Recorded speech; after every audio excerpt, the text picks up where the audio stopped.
मित्रों नमस्कार। मैं आपका भाई अंकित चौहान एक बार फिर स्वागत करता हूं अपने इस यूट्यूब चैनल ग्रामीण हेल्प अंकित चौहान में। और उम्मीद करता हूं दोस्तों कि आप सभी लोग अच्छे होंगे।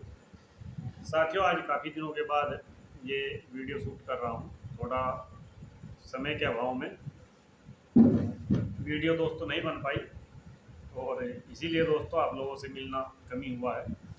और दोस्तों हमने एक दो लाइव हुआ है और वो भी थोड़ा आधा अधूरा है दोस्तों, ऐसे ही किया है। साथियों, हम लोगों की जो चर्चा है वो लगातार आरटी अधिनियम 2005 पर चलती रहती है। और दोस्तों इससे संबंधित और भी तमाम वीडियो मैं दोस्तों अपने इस यूट्यूब चैनल पर डालता रहता हूँ।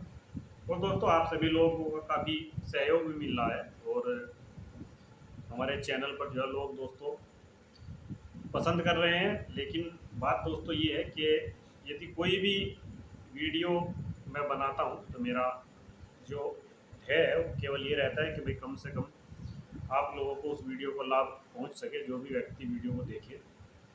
दोस्तों देखिए, कानून की एक बेसिक जानकारी हर व्यक्ति को होनी चाहिए, लेकिन ये विडम्बना है हमारे इस देश में कि कानून की जानकारी दोस्तों ज़्यादातर लोगों को नहीं है। और उसी का दोस्तों ये नतीजा है कि आज जिस तरह से एक आम नागरिक के मौलिक अधिकारों का जिस तरह से हनन हो रहा है, तो ये बड़ी सोचने वाली बात है दोस्तों। मैं हर रोज़ देखता हूँ, हर रोज़ दोस्तों मेरे पास काफ़ी फ़ोन भी आते हैं, कमेंट आता है, लोग बाग लिखते रहते हैं, व्हाट्सएप पर भी लिखते हैं कि ज़्यादातर दोस्तों पुलिस की जो कहा जाए, पुलिस की जो एक तरह से प्रताड़ना है, लोग जो परेशान हैं, तो ये बड़ा सोचने वाला विषय है। अभी ऐसी स्थिति में दोस्तों ना ही तो गवर्नमेंट सरकार इस चीज़ पर ध्यान देती है। और आप ये मानिए दोस्तों कि एक जो आम नागरिक है वो सरकारी कार्यालयों के डिपार्टमेंट के कहाँ तक चक्कर काटेगा। आप दोस्तों चक्कर पे चक्कर काटते रहिए, लेकिन अंततः जो नतीजा है वो आपको जीरो ही मिलेगा, जो दोस्तों मेरा मानना है। क्योंकि दोस्तों मेरा ये अपना एक व्यक्तिगत अनुभव है, मैंने खूब देखा है सरकारी डिपार्टमेंट, सरकारी कार्यालय दोस्तों भ्रष्टाचार में लिप्त। और जो वहाँ पर ज्ञानी विद्वान लोग बैठते हैं, ज्ञानी विद्वान लोग से दोस्तों मतलब मेरा ये है, आप किसी भी कार्यालय में चले जाइए, वहाँ जो अधिकारी लोग बैठते हैं वो आपको ऐसे ऐसे कलाकार दोस्तों वहाँ मिलेंगे कि आप अपना समस्या लेकर जाएंगे तो आपको एक से एक बात वहाँ जो है सुनने को मिलेगी और जो है दोस्तों देखने को मिलेगी।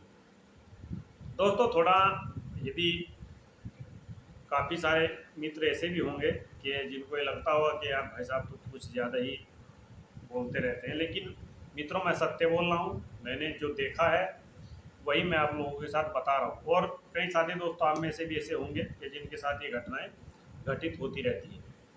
दोस्तों आम नागरिक को जिस तरह से परेशान किया जाता है ये बिल्कुल गलत है। और एक लोकतांत्रिक देश में दोस्तों ये चीज़ें नहीं होनी चाहिए, लेकिन हो रही है। अब इसमें किया क्या जा सकता है, लेकिन दोस्तों फिर भी आप सभी लोगों को कानून के अनुरूप चलना है, कानून के अनुसार ही वर्क करना है। तो दोस्तों आते हैं हम आज के अपने विषय पर। मित्रों काफ़ी सारे जो मित्र हैं उनका ये कहना है कि साहब स्टेट इंफॉर्मेशन कमीशन में जब हम लोग सेकंड अपील करते हैं तो हमारी जब अपील की सुनवाई होती है तो जो सूचना आयुक्त है वहाँ जुर्माना नहीं लगाते हैं, वो अपनी मनमाने ढंग से जो है काम करते हैं और तारीखों पे तारीखें लगाते हैं और जो है जन सूचना अधिकारी का पक्ष लेते हैं। तो इस बात में दोस्तों कोई दोहराई नहीं है, ये बात बिल्कुल सत्य है, सही है कि जन सूचना अधिकारी जो है आयोग में जाकर भी दोस्तों अपनी मनमानी दिखाते हैं। लेकिन जो सूचना आयुक्त है, जिनको संविधान की शपथ खाकर दोस्तों जो लोग वहाँ बैठे हैं, उनको ये ध्यान रखना चाहिए कि भाई इस आयोग इस जो है एक्ट का सही तरीके से हम जो है पालन कराएं और लोगों को जो है सूचना दिलवाएं। लेकिन सूचना दिलवाने की बजाय दोस्तों वो भी जो है जन सूचना अधिकारी की बातों में ही आ जाते हैं। तो जहाँ तक दोस्तों कानून की बात है, देखिए दोस्तों जो धारा 20(1) की जो कार्रवाई है वो शास्ति की जब कार्रवाई की जाती है जुर्माने की, तो उसमें क्या प्रावधान है, क्या उसमें लिखा गया है, मैं आपको मेरे पास ये आरटीआई अधिनियम है दोस्तों, एक एक्ट की बात बता रहा हूँ कि एक्ट में क्या लिखा गया है। क्योंकि यदि कोई सूचना आयुक्त दोस्तों आपसे कहता है कि नहीं ऐसा नहीं ऐसा है, तो आप लोग एक्ट उठाकर उसको पढ़कर बता सकते हो कि कानून क्या कहता है। देखिए दोस्तों धारा 20(1) को मैं पढ़ रहा हूँ जहां किसी शिकायत या अपील का विनिश्चय करते समय यथास्थिति केंद्रीय सूचना आयोग या राज्य सूचना आयोग की यह राय है कि यथास्थिति केंद्रीय लोक सूचना अधिकारी या राज्य लोक सूचना अधिकारी ने किसी युक्तियुक्त कारण के बिना सूचना के लिए कोई आवेदन प्राप्त करने से इनकार किया है या धारा 7 की उपधारा 1 के अधीन विनिर्दिष्ट समय के भीतर सूचना नहीं दी है या सद्भावनापूर्वक सूचना के लिए अनुरोध से इनकार किया है या जानबूझकर गलत, अपूर्ण या भ्रामक सूचना दी है या उस सूचना को नष्ट कर दिया है जो अनुरोध का विषय थी या किसी रीति से सूचना देने में बाधा डाली है, तो वह इसे प्रत्येक दिन के लिए जब तक आवेदन प्राप्त किया जाता है या सूचना दी जाती है तो 150 रुपये की शास्ति अधिरोपित करेगा। तथापि ऐसी शास्ति कुल रकम 25,000 रुपये से अधिक नहीं हो। देखिए दोस्तों, इसमें कितनी सारी कंडीशन दी है और मैं नहीं समझता दोस्तों कि प्रत्येक केस में जो भी जन सूचना अधिकारी है इन कंडीशन में से किसी एक दो कंडीशन को दोस्तों जरूर फॉलो करते हैं, क्योंकि आपने देखा होगा धारा 7(1) के अनुसार कोई जन सूचना अधिकारी 30 दिन के अंदर सूचना नहीं देता है। सूचना देता है दोस्तों घुमा फिरा कर देता है, गलत देता है। और यहाँ एक्ट में क्लियर दोस्तों लिखा गया है, एक्ट में क्लियर प्रावधान किया गया है कि यदि आपको कोई अपूर्ण या भ्रामक सूचना दी जाती है तो दोस्तों कानून के अनुसार राइट टू इंफॉर्मेशन एक्ट 2005 की सेक्शन 20(1) के अनुसार जो है उस जन सूचना अधिकारी के ऊपर जो है दोस्तों 250 रुपये प्रतिदिन के हिसाब से 25,000 रुपये का जुर्माना जो है धारा 20(1) के अनुसार अधिरोपित किया जाएगा। यानी कि दोस्तों कानून के अनुसार उसके ऊपर जुर्माना लगना ही लगना है। लेकिन दोस्तों सूचना आयुक्त क्या करते हैं और जो है इस पर जो है केंद्र सरकार या फिर स्टेट गवर्नमेंट ऐसे ऐसे सूचना आयुक्त को नियुक्त करती है कि जो है दोस्तों भांग की गोली खाकर बैठते हैं और भांग की गोली खाकर बैठने के बाद जो है दोस्तों लोगों का जो है वहाँ पर सत्यानाश जो है करने पर खड़े हैं। दोस्तों कुछ लोगों को मेरी बात बुरी लगेगी या फिर कोई सूचना आयुक्त महोदय भी सुन रहा है तो उनको बुरी लगे तो लगे, मुझे इससे दोस्तों कोई फर्क नहीं पड़ता है। लेकिन ये लोग जो है दोस्तों भ्रष्टाचार की जो पराकाष्ठा है इसको पार करते हैं और एक आम नागरिक जो है न केवल उसका उत्पीड़न करते हैं बल्कि उसको मानसिक रूप से भी परेशान किया जाता है। ये दोस्तों एक कड़वी सच्चाई है, आप लोगों को ये स्वीकार करनी पड़ेगी। और दोस्तों आप लोग ना भी करें, आप लोग भले भांति स्थिति से जो है अवगत है, क्योंकि स्टेट इंफॉर्मेशन कमीशन लखनऊ की जो स्थिति मैंने जो दोस्तों देखी है कि वहाँ बड़ा अजीब व गरीब तरीके से काम चलता है। 6-7 महीने में आपको सुनवाई का नोटिस मिलेगा, उसके बाद जो है आपको 6-7 महीने वैसे तारीखों पर घुमाएंगे। दोस्तों एक्ट का पालन हो कहाँ रहा है? मैं कई बार दोस्तों मेरी यही चर्चा रहती है कि भाई कानून एक तरफ कहते हैं कि भाई कानून की पालना हो रही है, लेकिन मेरी समझ से ये बात बाहर है दोस्तों कि कानून की पालना हो कहाँ रही है।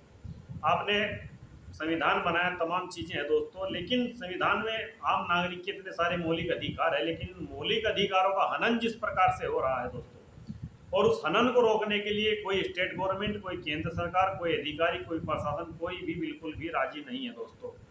बल्कि इन अधिकारियों की इन झूठ में इनके और इनके भ्रष्टाचार में गवर्नमेंट भी जो है दोस्तों इनके साथ बड़े आराम से जो है हाथ में हाथ जोड़कर अपना चल रही है कि जैसे आप कहोगे ऐसा ही सब ठीक है। तो आरटीआई अधिनियम 2005 में दोस्तों बड़े क्लियर प्रावधान है, सारी चीज़ें टाइम बाउंड है, टाइम से काम होना है, टाइम से वर्क होना है। इसके बावजूद जो है दोस्तों आवेदकों को परेशान किया जाता है। तो मित्रों मेरा यही कहना है कि आप जब भी स्टेट इंफॉर्मेशन कमीशन में जाए उनके सामने धारा 20(1) को पूरा पढ़कर सूचना आयुक्त को सुनाएं और उनको बताएं कि आप बताइए कि जब सेक्शन 7(1) और 7(2) का उल्लंघन हुआ है तो आप कैसे नींद के ऊपर जुर्माना लगा रहे हैं। दोस्तों कानून में क्लियर प्रावधान है कि सूचना आयुक्त को भी कानून के अनुसार ही काम करना है, वो कानून के विपरीत जाकर काम नहीं कर सकता। दोस्तों कोई भी लोक सेवक यदि कानून के विपरीत जाकर काम करता है तो वो इलीगल काम करता है, गलत करता है, उसके विरुद्ध FIR दर्ज होनी ही चाहिए। क्योंकि दोस्तों देखिए मैंने आपको पहले भी बताया मैंने वीडियो में, कानून से ऊपर कोई नहीं है। कानून से ऊपर जो है दोस्तों ना ही चीफ जस्टिस ऑफ इंडिया है, ना ही प्रधानमंत्री जी है, ना ही दोस्तों राष्ट्रपति महोदय जी है। तो दोस्तों मेरा कहना यही है, कानून का खुद भी पालन कीजिए और कानून का पालन इन लोगों से कराना भी दोस्तों आप सीखिए। तो आरटीआई अधिनियम को दोस्तों कमज़ोर मत होने दीजिए और स्टेट इंफॉर्मेशन कमीशन में जब भी आप जाए, अगर इस तरह की स्थिति आपको लगे तो उनका जो है ये सेक्शन 20(1) को उनके सामने पढ़िए, ताकि उनका जो है ज्ञान चक्षु जो है दोस्तों खुल सके। और उनको कहिए कि श्रीमान जो है ये चश्मा उतार कर जो है उनको जरा आप जो है सेक्शन 20(1) को पढ़ लीजिए, और उसके बाद जो है दोस्तों कि आप श्रीमान जो है निर्णय दीजिए। तो दोस्तों इस तरह से भी आप लोग कीजिए, और उसके बाद भी थोड़ा देखिए कि रिजल्ट क्या होता है। दोस्तों मैं हूं अंकित चौहान, यूट्यूब चैनल ग्रामीण हेल्प अंकित चौहान से। और एक सिटीजन होने के नाते दोस्तों मैं अपनी इसको एक फंडामेंटल ड्यूटी समझता हूं, एक संवैधानिक ड्यूटी समझता हूं। तो मैं इसको बखूबी निभा रहा हूं, और फिर आपसे मुलाकात होगी किसी दूसरे वीडियो में। तब तक के लिए सादा नमस्कार।